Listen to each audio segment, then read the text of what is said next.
Hello, Latin 2. We're going to do a key for you right now of Story 5, the laws of the 12 tables.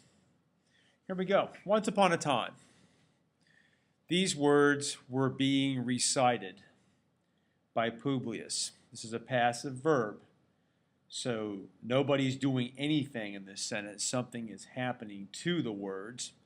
They were being recited. Secunda, his little sister, was listening. And here's what the words say. Adversus hostem aeterna auctoritas. Subscript number 1. Against a foreigner, the right and property shall be everlasting. Meaning, if I'm a Roman citizen and you're not, and we go to court about some land, you lose. Line 3. Secunda was about to ask Publius about these words, but he had already departed into the forum. Therefore, and we're going to cheat on this line now and make Secunda the subject, even though we recognize she's part of a prep phrase, and we really shouldn't be doing that.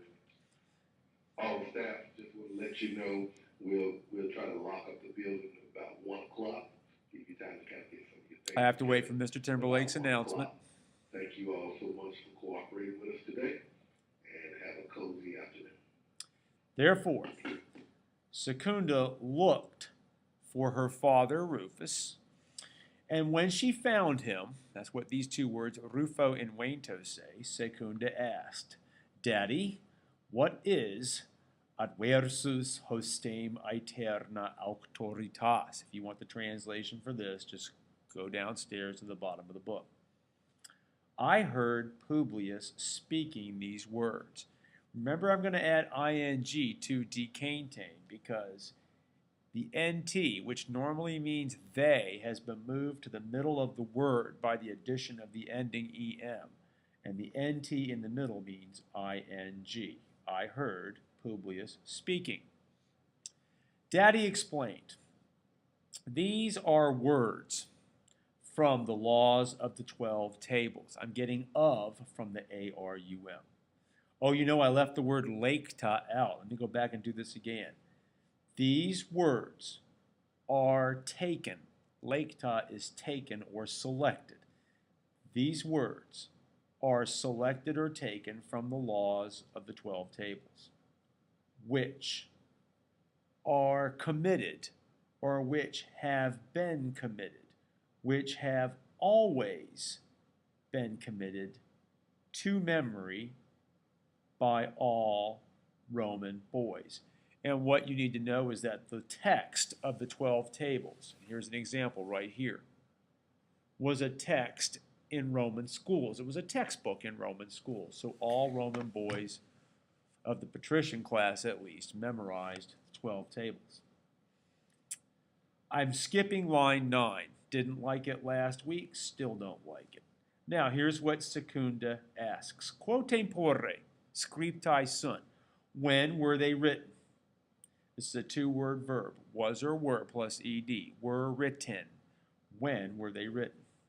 In the first years of the state, when the 10 men, or you could just say decem viri, held the power. That's when these laws were written, when the 10 men held the power. For a long time, the laws of the Romans retained or held in the memory of men were not written down. They were not written down. But written laws, petitai sunt, were sought or were demanded by the Roman people. Why? Quote, because many serious injustices were received by men, scientibus, known scientibus, who did not know the words of the laws. Concilio clarissimorum hominum is where we are headed now. The advice of the most famous men. I'm getting most out of the ISSIM. This is called a superlative right here when you see ISSIM. The advice of the most famous men of the state was sought. And I'm going to add the word then to make it sound good. This plan was found, two-word verb, was found best. Okay? What's the plan for writing down the laws?